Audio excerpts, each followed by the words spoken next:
Hi, everyone, and welcome to Moon Love Astrology. I'm Erica, your resident astrologer, and I just want to welcome everyone. I hope everyone's doing well, and welcome to Virgo season. Hey, Virgos! So, shout out to all my Virgos out there.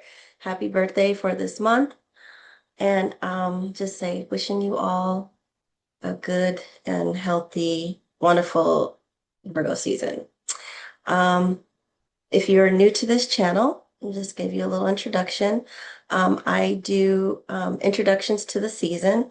I usually divide the season up in half. So the first part of the season, I do like the beginning of the season, which includes the new moon, and I do the sort of like the first half of the season with that, and then I start the next half of the season at the full moon, and then I talk about like major aspects and things that are happening generally for everyone for each section of the season. And then I also do new moon and full moon readings for each sign. So that's basically the type of readings I do. Um, I'm neither a rose-colored glasses type of person. Like I don't say, oh, it's so great, and you know, give you this unrealistic rosy outlook on everything. But I'm also not like the doomsday deliverer, I try to keep it as real and realistic as possible, concrete happenings with the actual planets and their relationship to each other according to the signs that they're in. And, the reality is there are quote unquote better transits than others, and not what I think a lot of people think of. I think when people think of positive or more advantageous or things that are more smooth, they automatically think about trines and sextiles, because that is like trine is when two elemental planets are together. Like say you have a Mars in Virgo and um, Saturn in Taurus or whatever the case may be, right? So those are two earth signs. So those two planets will be trining each other. And also the other one, this mixture of water and fire. I mean, sorry, water and earth or air and fire. So those are sextile relationships. So people tend to think of those in a positive way. And it's more in terms of like how they act with each other. Both two earth signs, they operate very similarly. And with the combinations of like earth and water, fire and air, it's like we think about the actual elements, right? So we think about air flaming fires flames, right? And we think of water nurturing earth. So there's that relationship that in nature is, a way in which they interact in a way, right? They in a positive way, negative way. Because if you have too much air and it's flaming fire, it could get out of control, right? And burn things down. Just like if you have too much water on Earth, more water than Earth can stand, then you have a flood, right? So we want to look at those relationships in the same way. So just because you have two planets squaring each other, and squares are when you have two um, elements that are seemingly working against each other, but you get tension and friction, but then also becomes action and um, getting like the engine going, right? So it's like you can look at it that way. Oppositions. So you have oppositions like Virgo, and we're talking about Virgo season, so you can talk about Virgo and Pisces, right? So they're in opposition to one another on the zodiacal chart, and they're seen as two sides of the same coin, or it could be a tug of war. It could be going in opposite directions, or it could be a balancing situation where one has what the other needs and they work together, right? So that's the way that I like to look at all those transits. So that's why those readings aren't like, oh, this is trine, it's great. And if it's a square or opposition, then it's terrible. It's like it all has to do with the way that they're working together, and then specifically the way that they work in your chart. And it also gets an even deeper level when you're talking about your own personal chart, how those transits are working with your natal planets and also in your chart, right? In the houses in your natal chart and where those placements are. So it's just a variety of things. So it's never as simplistic as bad and good as nothing is, right? So astrology follows the same thing. Okay, so with that said, we will start talking about Virgo season. So Virgo season officially started today at 1:33 in the afternoon in Pacific time. That's where I am. I'm in California. And on the East Coast, it was 4:30 p.m. today. And then it was, oh, and the Greenwich Mean Time, sorry, Greenwich Mean Time. It was at 6:04. Well, 6:06. Actually, when I calculated on my chart, I had oh no, that's for the new moon. Oh, my bad, sorry. But so anyway, so yeah, so if you're wanting to chart the very beginning of Virgo season, it was 1:33 and 35 seconds. Um, so whatever time zone you're in, it's 33 minutes and 35 seconds after the hour. So for your particular time zone based on, like I said, 1:33 Pacific time and Greenwich Mean Time was, what do I have that? Oh, I don't have that. So let's see. It would have been 8 o'clock, 8 o'clock today. Well, this evening at that time. That's what it was at the Greenwich Mean Time. Sorry about the confusion. And so, yeah, so that way you can chart exactly when Virgo season started if you want to look at that in your chart. And then also right away, in fact, it's happening probably in another 3.5 hours. It will be the new moon, will be officially the new moon in that time period. Um, I know some people think about the new moon sometimes being relevant like a little bit before because of the degrees of the sun. It's usually within 5 degrees of the sun. So even though it's in the prior planet before, well, depending on when it is. Like for this new moon, Virgo, it's starting right away. It's at 0 degrees and 22 minutes of Virgo. So right away, as soon as the season starts, we also have the new moon. So because of that, the prior moon, which was Leo, it's within the moon was literally within 5 degrees of the sun. So that way it kind of new moon season kind of started a little bit earlier. But also I would say because of the fact that it's starting right at 0 degrees of Virgo, for the next 2.5 days while it's fully in Virgo until, let's see, I think it's August 25th in the morning Pacific time, it's 7:07 a.m. 7:07 and 55 seconds is when the new moon will officially end, and that's on August 25th. So from now until August 25th in the morning Pacific time, we will consider that like the range of the new moon, even though the exact time of the actual new moon is that. So this is a significant time for we like the new moon symbolically to be beginnings of things, right? So agriculturally, new moons were traditionally used for like planting seeds, tilling the soil prior to the actual new moon, um, making sure the soil is ready for seeds and for optimum growth. And so we kind of look at that as a new moon as a way for us to do that too, right?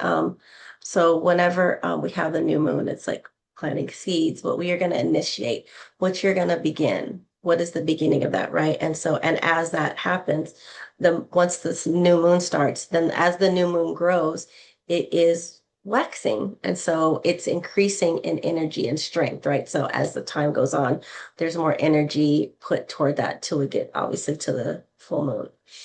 And so we have that, and then we will discuss that in a little bit as far as each sign and what that means for each sign in terms of where the new moon is in your house.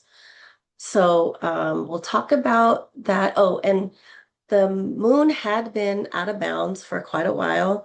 And what that means is that the moon is out of its normal orbit. And so in latitude, sorry, I hope I'm saying it, in latitude, right? So it's north or south of the equator. Once it goes beyond 23 degrees, and I believe it's 27 minutes above, if it's in degrees of latitude above that or below that going south, it said it's out of bounds. And what that means is that because it's out of its normal orbit, its normal range, its normal latitude, it acts erratically, it acts different, it acts out of its nature, right? Because it's not operating in its normal path, its normal operations.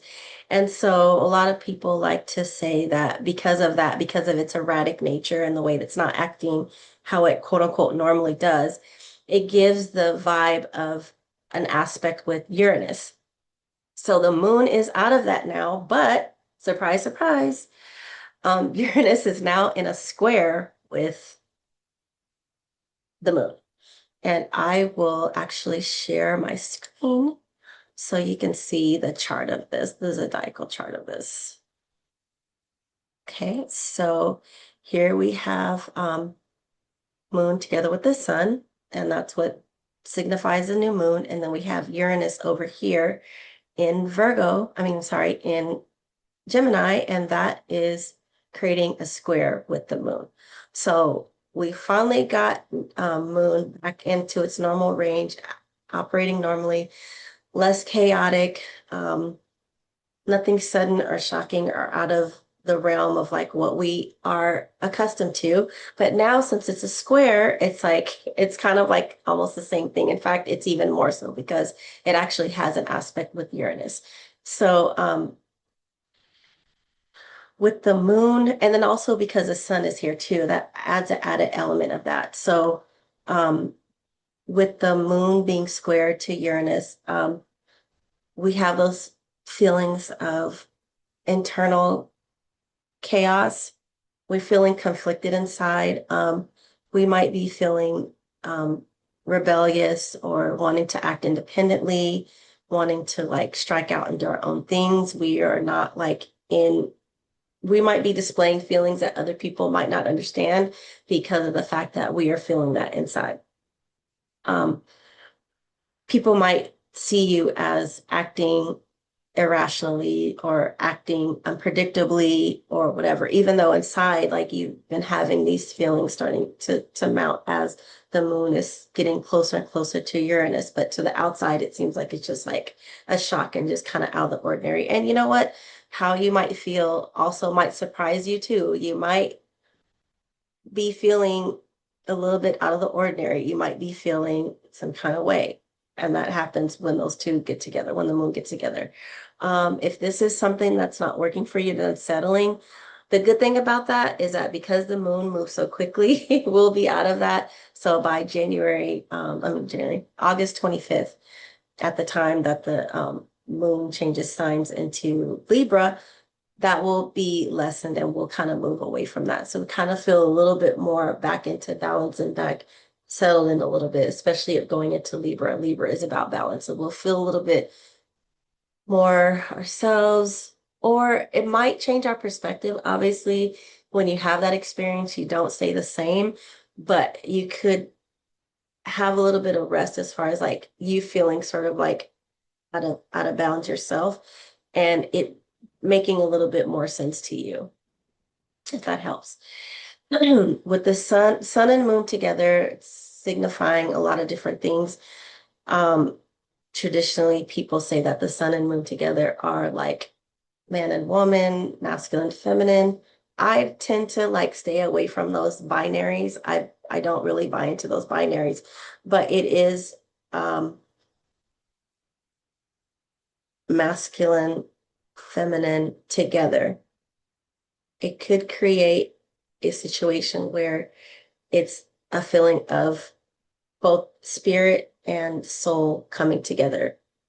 You know, like your motivation and how you feel about something, your feelings, your intuition are coming together. They're on one accord. It also can signify parents. And because I am not sticking to the binary, obviously, whatever parents, you could be a parent, parents together. A lot of times people say that that's sudden events, sudden marriages, sudden relationship happenings. It could be a sudden trip down the aisle, a sudden proposal, or it could mean a sudden separation. And the fact that Uranus is also square with these two, and it also is in a parallel with Venus. Venus is a planet of relationships of all kinds, particularly love relationships, but it could also mean about being receptive and being open. And so, because of that added element, it is more so geared toward actual relationships and things like that. Venus also is about art. So, you could be feeling really innovative right now. You could be feeling really creative. You could have um, sudden sparks of genius. If you're feeling really super creative, and right now, this is a good time to really be more aware and being paying attention to these ideas that you have and really pay attention to those because when you have the art, creative, open, receptive planet of Venus together with Uranus, like it could be beautiful things that happen, right? And you could be really have like a strike of genius or, like something you've been working on, you just get like, oh my gosh, like that's it. You know what I mean? And it's great for that kind of creativity, that spark, that innovative um, motivation for those together. Let's see, what other Uranus is busy, okay? And the fact that the moon and the sun are kind of close with Uranus right now. Uranus is also in a trine with Pluto. So bringing Pluto into the chaos. Um, Things that are happening right now, your independence, you're feeling like striking out and being rebellious, these innovative strokes of genius, they could, Pluto bringing into that, being into that picture could be really transformative. It could be a metamorphosis. It could be not just this like sudden stop and start. It could actually sort of be a spark for deep metamorphosis, deep change. It could really, really change you. It could really bring about more permanent direct change in direction or change in how you feel or change in motivation, all that stuff, right? So that's added to the picture. And on top of that, Uranus is still in a sextile with the Neptune or Saturn Neptune conjunction. So, even though I gave the whole spiel about, like things being like one way or the other, admittedly, Saturn and Neptune conjunction is pretty, it's difficult. I will say that, just to be honest, it's pretty difficult because you have Saturn, which is like um enduring, it's long, it's work, it's hard, it's that stick with itness, like something that you just like painstakingly stay with, right?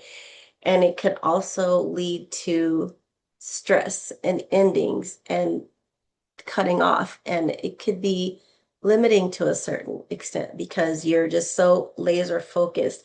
Your energy is not all over the place. You're like here in this moment right now, right in this place. And couple that with Neptune, Neptune being a planet that it could be about intuitive inspiration. It could be about dreams. It could be about how you see something that might not be quote unquote in reality or in earth, but it also could bring about disillusionment. You could be like delusional about, like seeing something like, and with Saturn there, it's like you're like painstakingly still trying to see this dream or this vision out.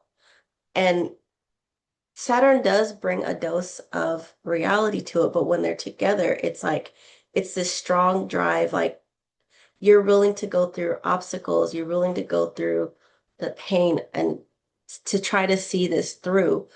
But with that, it creates when you are driving home too much and it's like almost become like a like focused and like these obstacles and you're going to do this no matter what and you're not going to give up. That could also cause depression when you don't see the dream coming into reality, coming to fruition, right? And you're still just in there in the trenches. And, like there's this idea that that's actually a good thing, like all that, those blood, sweat, and tears, that hard, painstaking, like seeing something through is like once you see it through, it's like this reward. But honestly, personally, I think that's a bunch of BS. I think that we have been trained to believe that things that are quote unquote worth it are things that the things that really matter. You're just gonna like work yourself down to that. And like that can bring about depression, which could also physiologically bring on feeling ill, sickness, and that is a major significator. These two planets together, Saturn and Neptune, are a major significator in talking about illness, disease, especially things that are chronic. And, you know, sometimes like when we just work so hard, the result is sometimes chronic illness. And so that's why I say that that's total BS, right? To just work yourself to the point where it's like you're exhausted. So really pay attention to that and see if, maybe it's like, if this isn't working this way, it's not to say to give up on a dream, but maybe pivot, right? Maybe pivot, but also in between that time, give yourself a break and notice when you are going down the rabbit hole or, not taking care of yourself. You're just so driven to do something that you're not taking care of yourself. So it's something to be aware of when you have those two together and when you have Uranus with those two and causing chaos as well, it could just be not such a good thing, right? On the other hand, if you're not experiencing that at all, like you're on a roll and it's like you're understanding that there might be some disappointment or whatever down the road, and you are taking care of yourself, this could be, like I said, Uranus is like bringing in like a spark of innovation. Maybe it's that thing that you need that you were like just stuck. Maybe you're feeling stuck and you're not having much inspiration, and then Uranus comes in and suddenly gives you like these ideas, right? So it could be that too, right? Uranus could help that situation by giving you ideas or sort of like give you sort of a spark or that electric charge you need to like sort of bring you back up. But like I said, making sure that that charge isn't like creating burnout, right? It's not creating a situation where you're like overworking yourself and tired. So just give yourself that balance, right? Okay, so any other transits? Oh, so later in the month on the 1st, we have Jupiter trine node.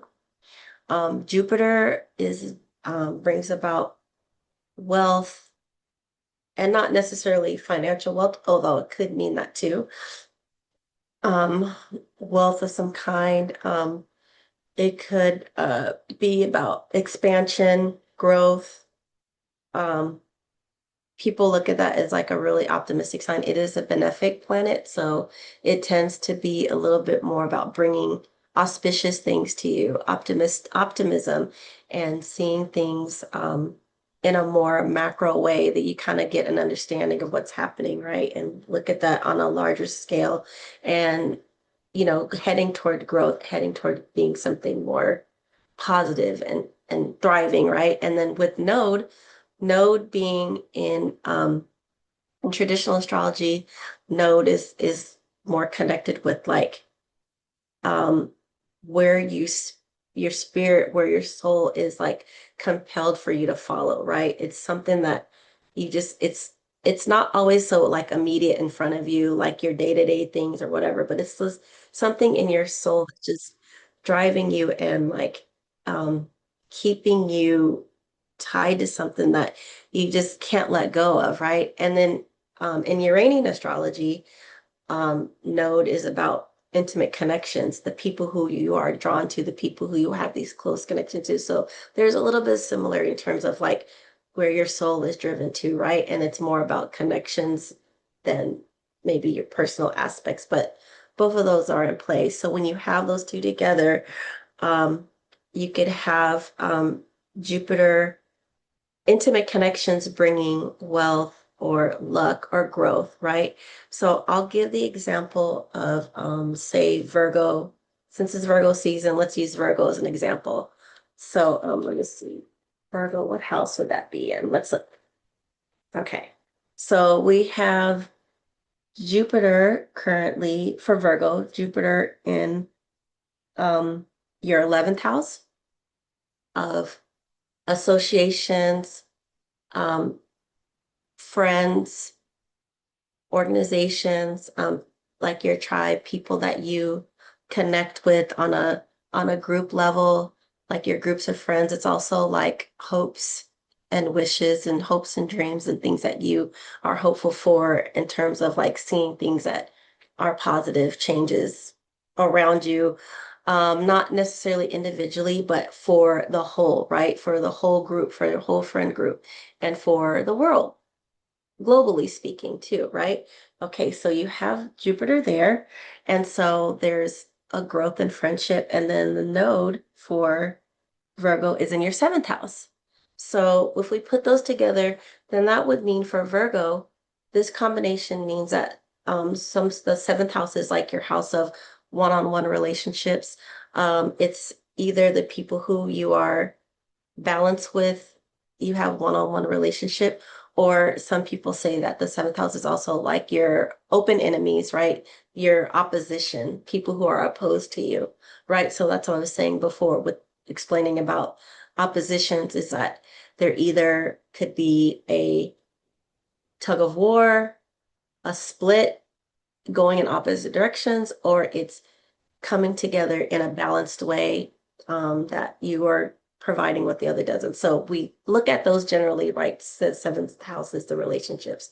So some sort of relationship you have, whether it's a romantic relationship, it's a business relationship, it's a one-on-one friendship, is bringing some sort of wealth. Maybe a relationship is bringing um, an organization, like maybe keep bringing you in contact with an organization or an association, or a partnership is bringing a new set of friends or acquaintances to you. So those two together. So Virgo, that could mean that. So some sort of relationship, or vice versa, that an expansion of your associations also gives you opportunities to meet more people, a growth in your friendship group or associations or whatever the case may be could bring about a new relationship. So it could work both ways, right? So that's a nice little combination. Hopefully the people that you meet aren't crazy, but that's a whole nother thing altogether. Okay, and then the next major transit happening during this first part of the Virgo season is a square with Mars and Jupiter.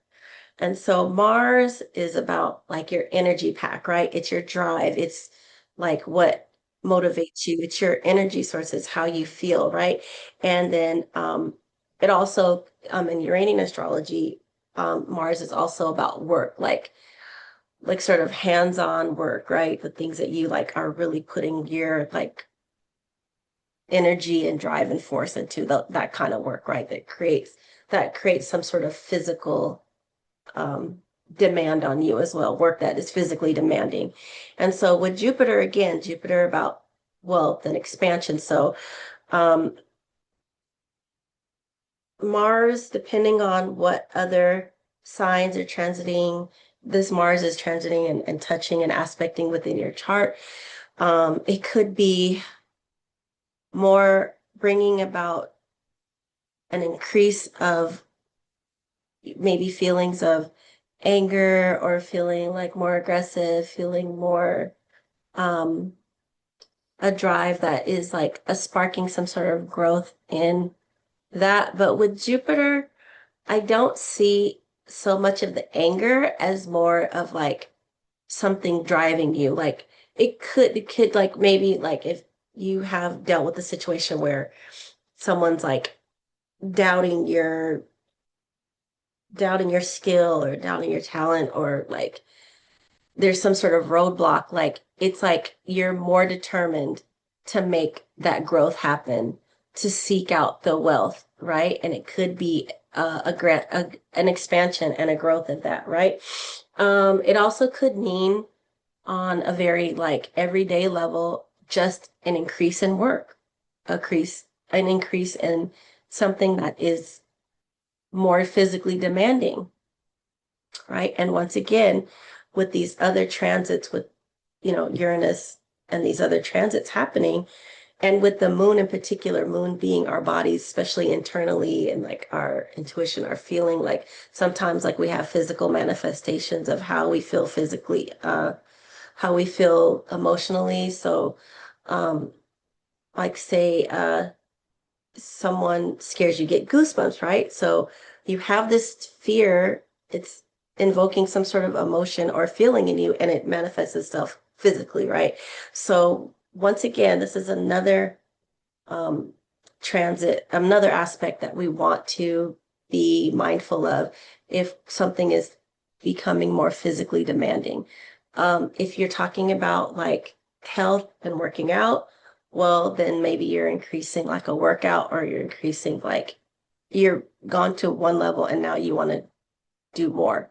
And just once again, making sure that that doesn't like expand to being out of control, right? And you're keeping yourself safe and healthy and doing good things. Okay, so that is it for the major transits of the month. I mean, for the first half of the Virgo season. And now we're going to talk about the new moon for each sign.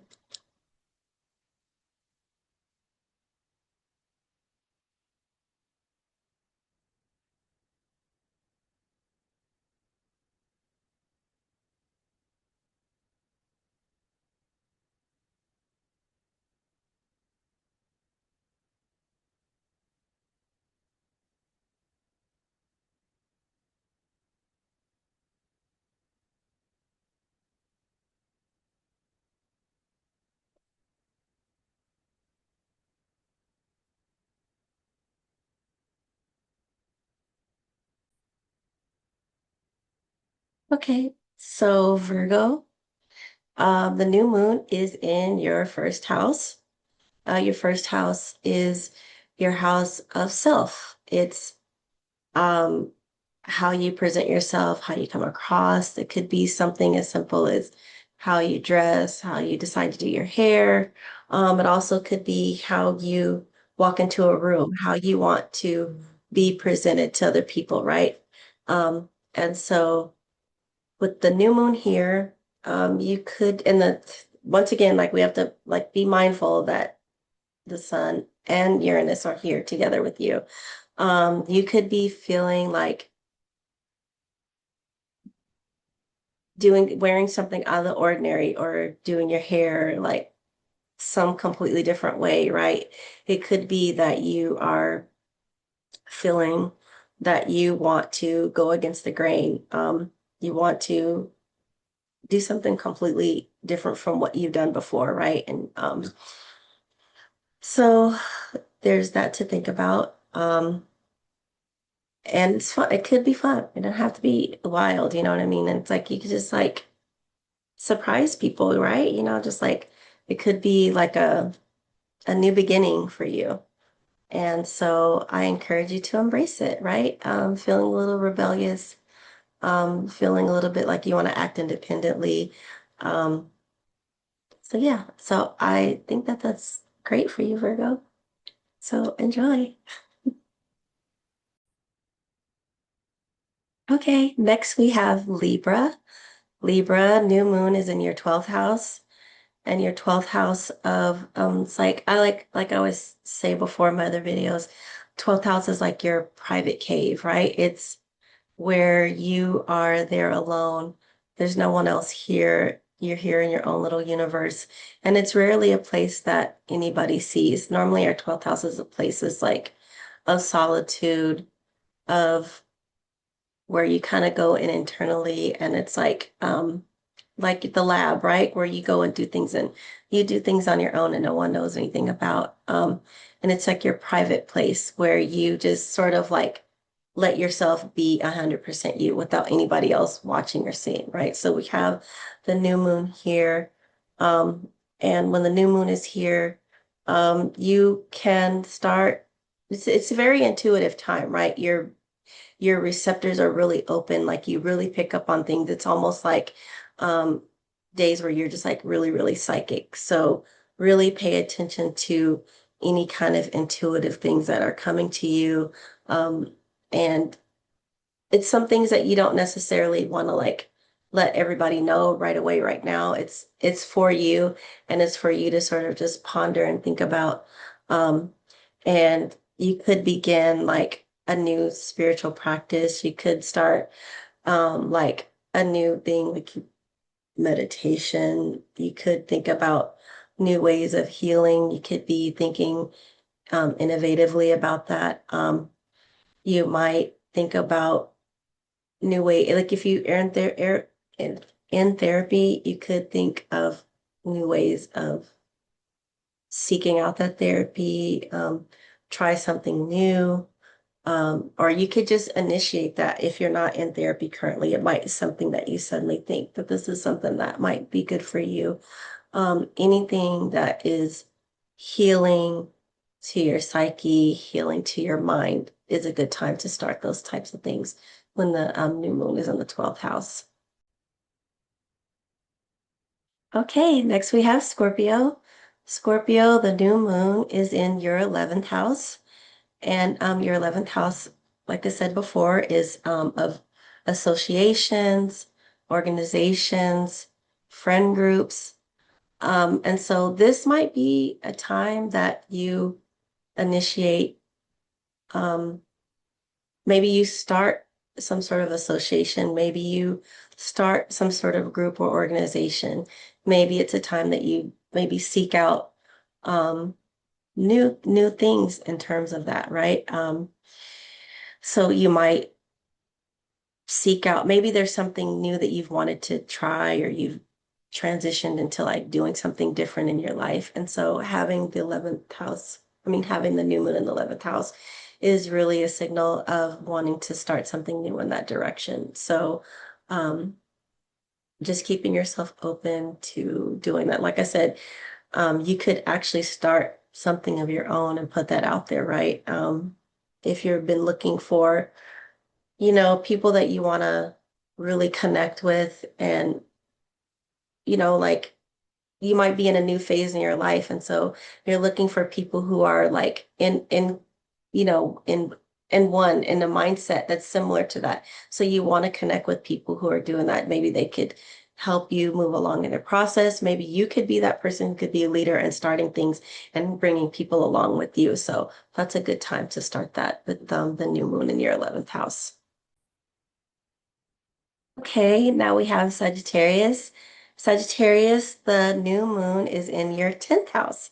And so the 10th house is traditionally the house of sort of like your public life, how you are outside. It's your reputation, it's your public face. A lot of times, this is also like your career, what you're doing. In terms of like a legacy that you're building or things that you want to do, how you leave your mark on things. So this could be a time where you decide to embark on a new career.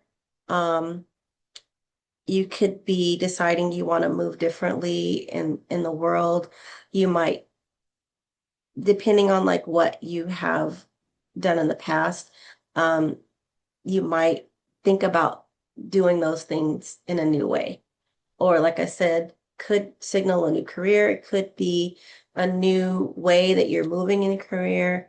So all those things are really exciting. So it could bring about just even like thinking about sort of like even thinking about where you want to be and what you want to do. And it might be you know, fresh ideas, and you could be thinking about something in a very innovative way. It could be something that you get a spark and you say, oh, this is like or maybe if you've been trying to figure out, maybe it's a space where you're trying to figure out what you want to do. And now it's like you've been inspired and you've come up with some really great innovative ways of how you want to move and pursue something that you want to do for your life's work.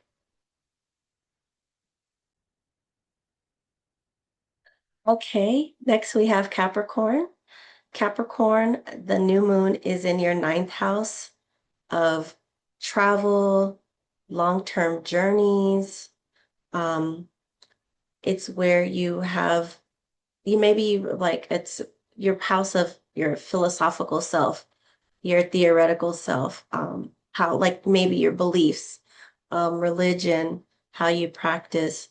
And so with the new moon here, you might start, maybe you've like thought about really going against what you have been, maybe like your childhood religion or how you've been brought up, a certain amount of beliefs. And so now you like have like some radical change in how you're thinking. You're depending on like what you've been exposed to, it might have suddenly changed the way you feel philosophically in your beliefs. Um, it could be about thinking about traveling in a new way. You might be thinking about um, moving somewhere completely different. Could be just ideas about maybe we want to change where you want to live.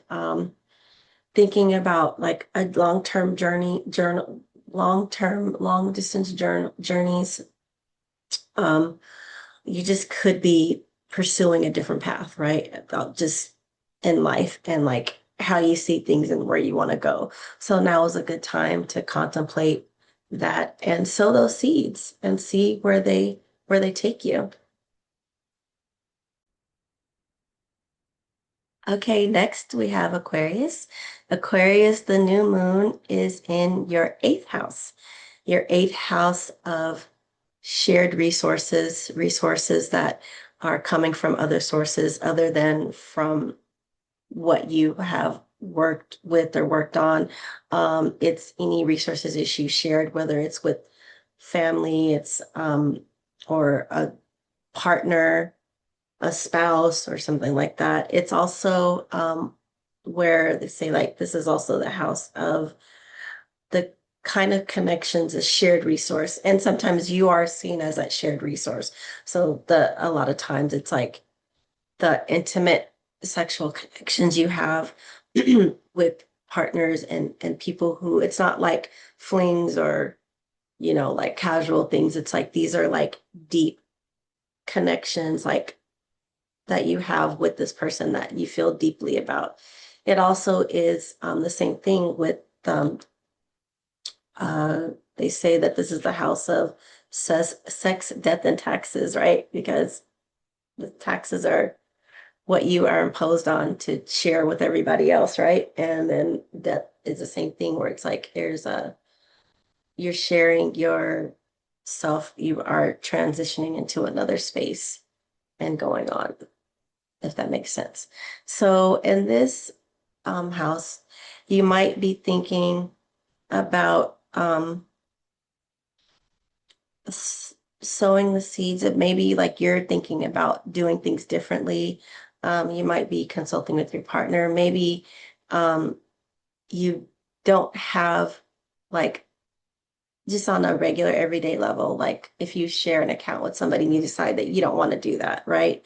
You want to have your resources with somebody no longer shared, or you want to do things differently, right? When it comes to intimacy and that sexual part of your intimacy, you might want to try different things. Maybe you want to confer with your partner and do something different, right? Or, like however you want to see that. And it could be some ideas about how you want to do that. So it could be a really interesting time with your intimate connections. Okay, next we have Pisces. Pisces, the new moon is in your seventh house of relationships. your one-on-one relationships, whether they be romantic relationships, one-on-one friendship situations, or could be business partners, but anything where you have a one-on-one relationship with someone else. So it could be bringing in um, new relationships. You could start or initiate a partnership with someone. You could decide to do some kind of collaboration with someone else. And so this is a time where just being open and open to being sharing with someone else and giving that back and forth. It could also be a time where um, you have maybe a situation where something has happened and you've created a new enemy. Hopefully not, but it could be the situation where it's like someone, it could be a competitor. If you're doing something and someone has noticed you and they like feel competitive against you or whatever the case may be, and create like a challenge or whatever the case may be. But generally speaking, it is about some sort of new relationship or a new way of seeing that relationship. So um, just be mindful and enjoy. Okay, next we have Aries. Aries, the new moon is in your sixth house of sort of like your daily grind, your daily routine, daily work, the things that you do. It's like the like the paperwork, the I's you dot, the T's you cross. It's like the things that you do every day, whatever that routine may be or not routine, depending on what other plans you have in that house. It also is a place of stress, and it's also a place of where you have to pay attention to your health.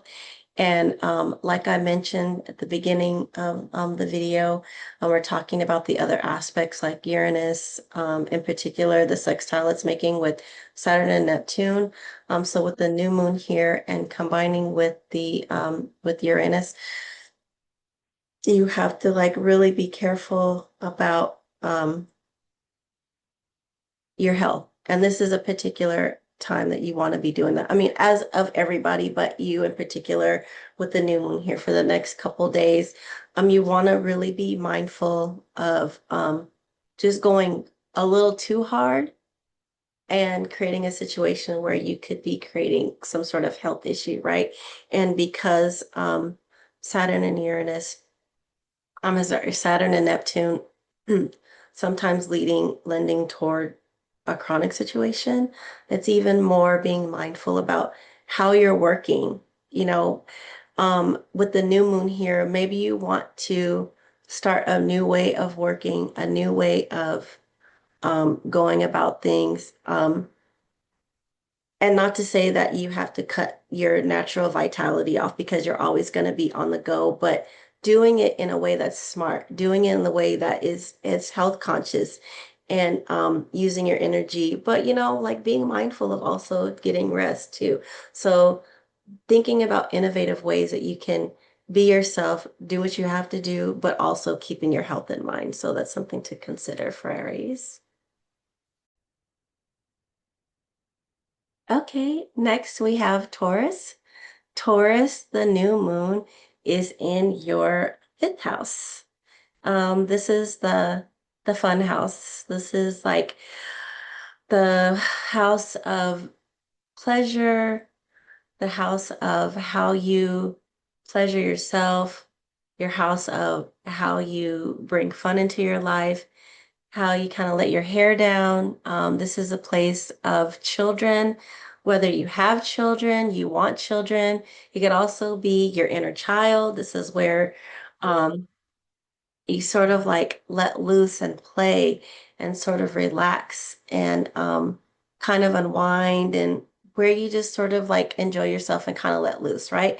So with the new moon here, um, it could be you might want to start a family, or you might have decided that you don't want children. It could be that you're going in a new path in terms of like how you take care of yourself. You might uh, start a new hobby. Maybe there's something that you've been wanting to try, and this is a good opportunity. It's a good energy for bringing something new into your life that brings joy and relaxation to you. So it's a good time. Once again, make sure that things that you're trying are also keeping your health into consideration. Um, it's a little bit of unpredictability too, so you want to make sure that whatever you're doing, like if it's a something that you want to try that is um, like risky or whatever the case may be, just be careful and mindful that you're taking the steps to do whatever you can to make sure that you stay healthy and stay safe. But other than that, enjoy yourself, and I hope that you find something new and beautiful and creative. You could think about creating something, you be more innovative in what you're doing. So all that could come into play for you, Taurus. Okay, next we have Gemini. Gemini, the new moon is in your fourth house. This is the house of home, family.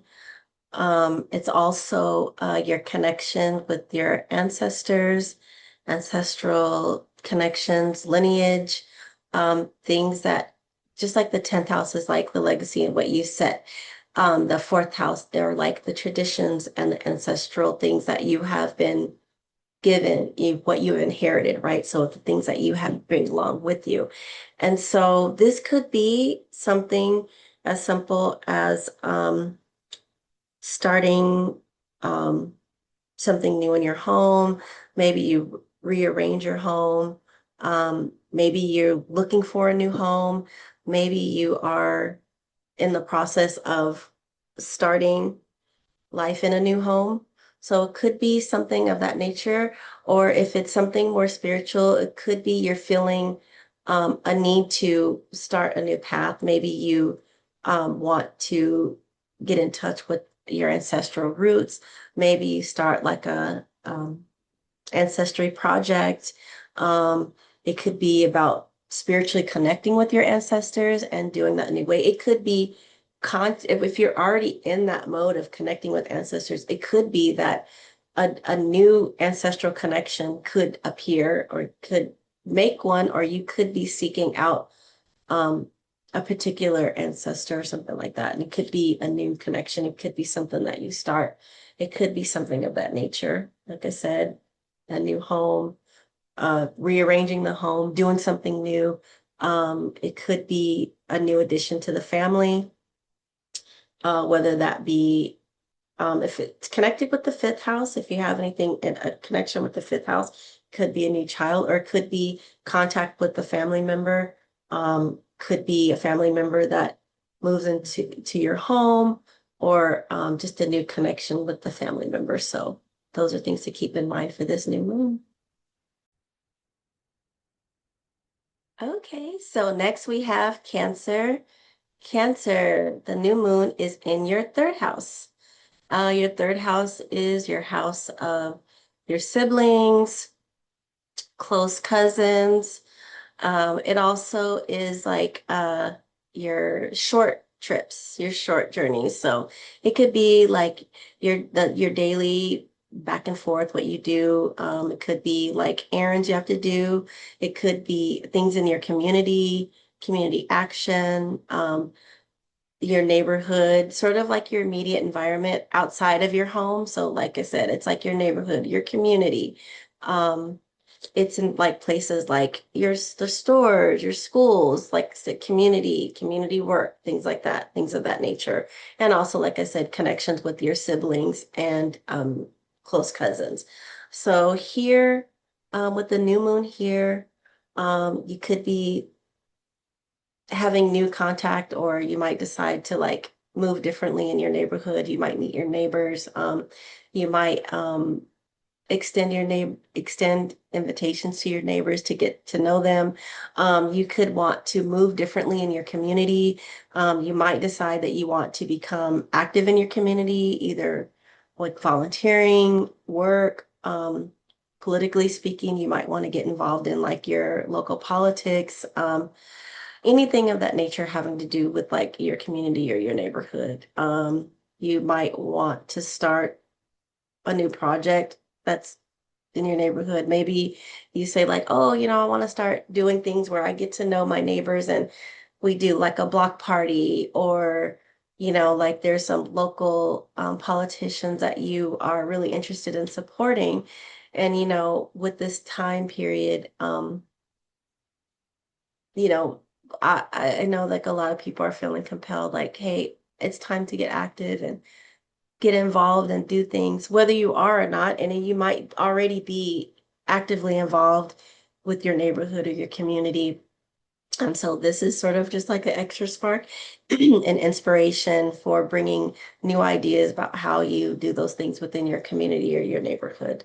So it could also be you discover a sibling, right? Like it could be a long lost sibling or somebody you didn't know, or you could um, do something different with your siblings, like you guys decide to do something new or whatever the case may be.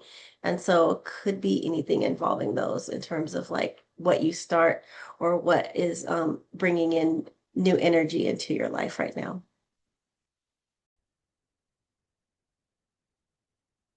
And finally, we have Leo.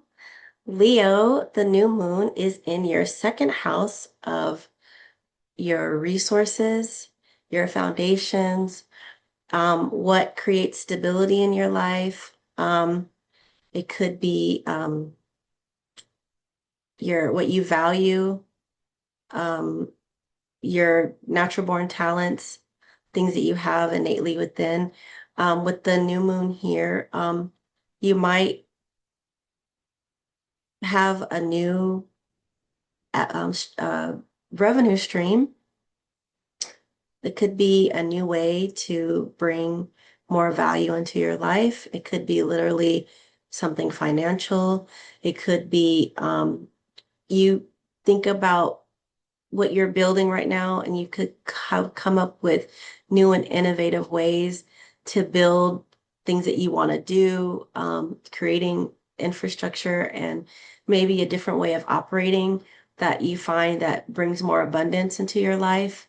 Um, you could start, um, you could like based on like some talent that you have, right? Something innately that you've like feel energetically tied to, and you've decided that you want to tap into that. And so it brings you into a new way of seeing yourself, other people seeing you, and could bring in the kind of attention and abundance that you've been looking for. And so it's a good time to start thinking about new ways of how you build, how you make money, how you see yourself and value yourself. Like I know that a lot of times that we think like, oh, okay, this is might be something good for me to do. And so go for it, right? Because right now you're going to be really inspired to seek out new ways of bringing that abundance and value into your life. So this concludes the first half of Virgo season. So if you like what you heard and you want to hear more, I would encourage you to subscribe so you don't miss any more videos. And and I would really love comments. I love feedback. I love to know what you think. If this is something that you like more of, or if there's something that you have more questions about, please feel free to leave me any comments. I love it. And so until next time, until we talk about the full moon in Pisces, I will see you next time.